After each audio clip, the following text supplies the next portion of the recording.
Hey there, welcome to Jackie Talks Horror. I'm Jackie, and today I'm giving a rundown of 5 horror films hitting cinemas in September and October this year, 2026. These are just the ones that caught my eye, instead of just the biggest releases. A quick release update before we start.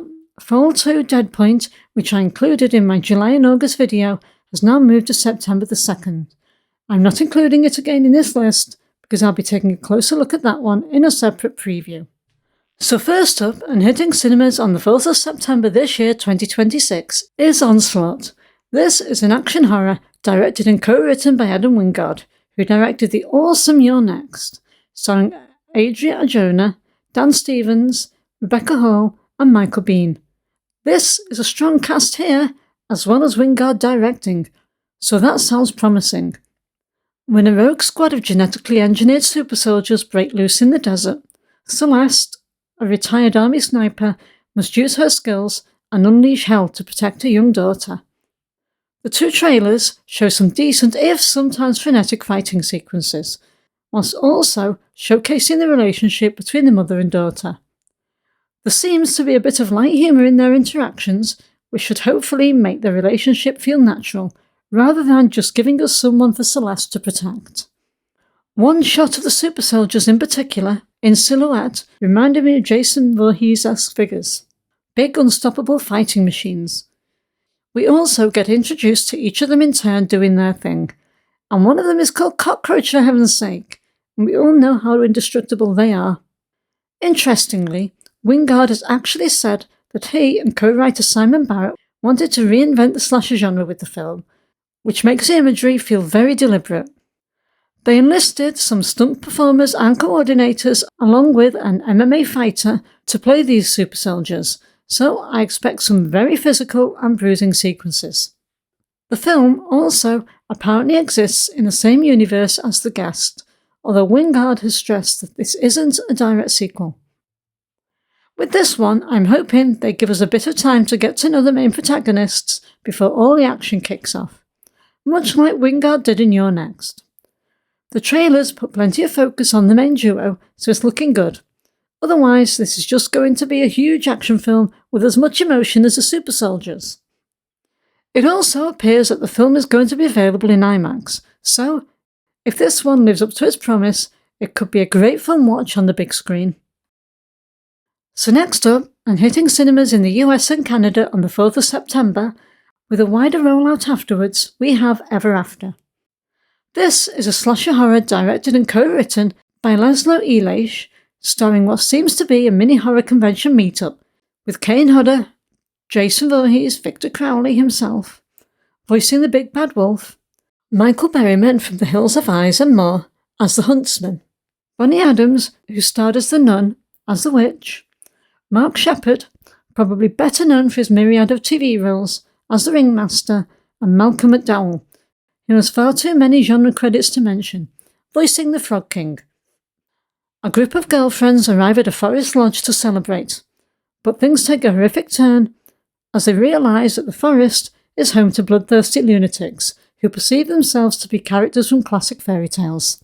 My first impression of the trailer was that it was definitely giving off House of a Thousand Corpses vibes, but that's probably because the Ringmaster reminded me of Captain Spaulding. But there's also a raw and gritty feel to it that reminded me of the Winnie the Pooh Blood and Honey universe as well. There's also a haunting rendition of Itsy Bitsy Spider running through part of the trailer, which really adds to the corrupted childhood feel, taking something completely innocent and making it unsettling. The trailer shows off lots of practical effects for the fairy tale characters. Well, they are just members of a murderous cult that have taken on these fairy tale identities after all, rather than fantastical CGI monsters.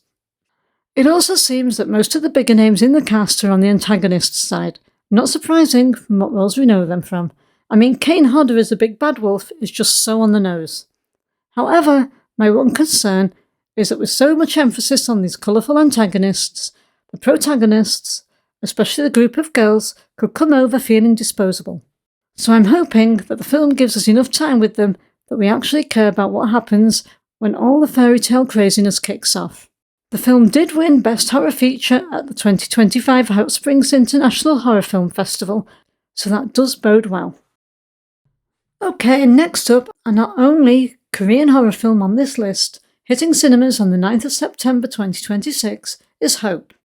It's a Korean sci-fi horror directed and written by Na Hong-jin, who also wrote and directed the awesome The Wailing and The Chaser, and starring Hwang Jun-min, who played the shaman Il Gwang in The Wailing, Ho Yoon from Squid Game, Michael Fassbender, and Alicia Vikander. A mysterious discovery is made on the outskirts of the remote harbour town. The residents find themselves in a desperate fight for survival against something they've never encountered before. The trailer gives us a good look at our main characters in the aftermath of the arrival of the invaders, and we do get a pretty good look at what they're up against. The camera work in the trailer really impressed me, keeping things remarkably steady despite the frantic nature of the trailer, and the action sequences they showed were brilliant. That probably shouldn't be surprising, as cinematographer Hong Kyung-pyo also shot The Wailing, Parasite and Burning. There are also a few moments of humour in there. So despite everything going on, it doesn't look as though the film is going to take itself completely seriously. Now this film is also one of the biggest and most expensive productions to come out of South Korea. And from what I've seen from this director before, he is very good at fleshing out characters and weaving a compelling story around them, while keeping our attention throughout. He also isn't known to scrimp on the gore in his movies, and having seen two of the leads in this in their previous work, I am sure the acting will be top-notch. But the film is over 2.5 hours long, which may be a bit of a stretch, and my only other slight concern is that I wasn't too impressed with the VFX look of the creatures shown in the trailer. I really wasn't impressed with how they looked in a couple of the shots, and for a film operating on this sort of scale, I was hoping for something a little more convincing. Everything else in the trailer makes this look like an absolutely awesome and potentially fun watch. Hopefully, the action, characters and storytelling are strong enough to make up for any quirks with the visuals. Next up, and hitting cinemas on the 11th of September this year 2026, is Don't Move. This is a creature feature directed by McLean Nelson, who co-wrote this with James Murray and Darren Wehrmouth, the two authors of the novel of the same name, and starring Lindsay Fonseca from Kick-Ass, Russell Vital, and Tom Cavanagh, a pretty solid cast if not particularly starry. The film follows a prehistoric arachnid that terrifies a stranded group of church campers who hike into the wrong woods. The trailer shows that the group don't all know each other, but we do get to see the group on the road trip first, so that will hopefully allow time to flesh out the characters a bit before things kick off. The trailer already manages to give a couple of them a bit of personality, but the film will still need to do more there.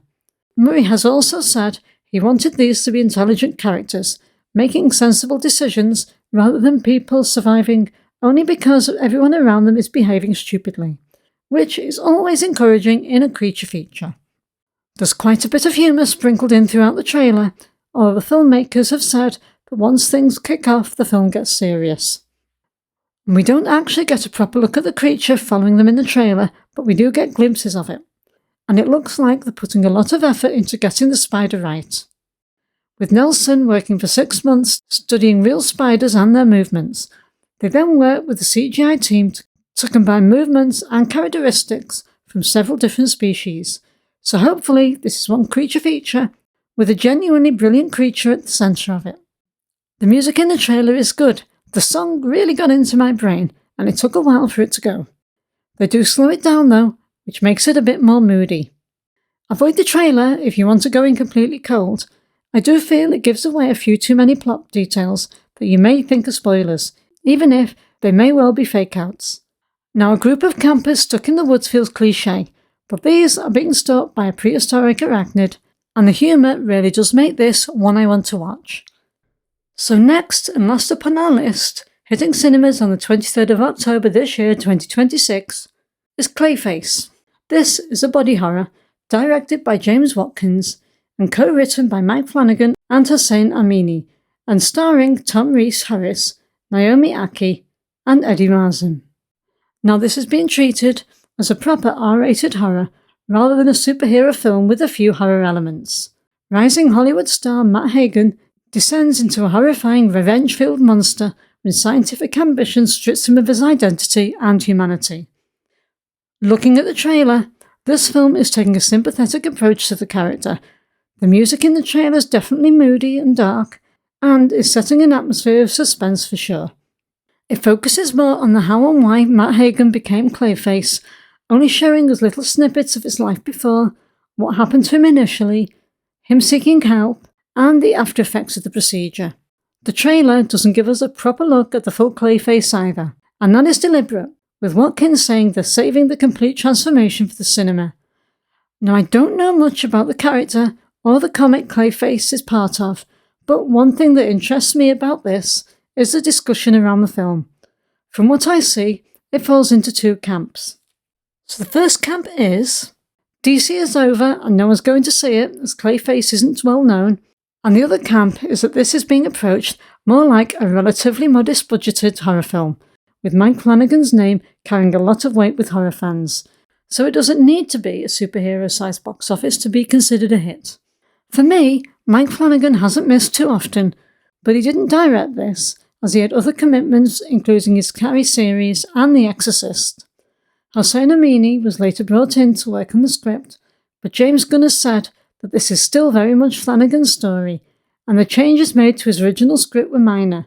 So although James Watkins is ultimately the one bringing it to screen, there should still be a lot of Flanagan's original idea in there. So that's all for this video. Anything on this list that you're particularly looking forward to? Are you looking forward to something coming out in September and October that I haven't mentioned? Let me know your thoughts in the comments below, and remember, these are just the films that stood out to me. It'd be a boring old world if we all like the same things. Thanks so much for watching, and if you like this video, don't forget to like, subscribe and click that bell. I would love to have you back with me for more. This is Jackie signing off. Take care and see you next time.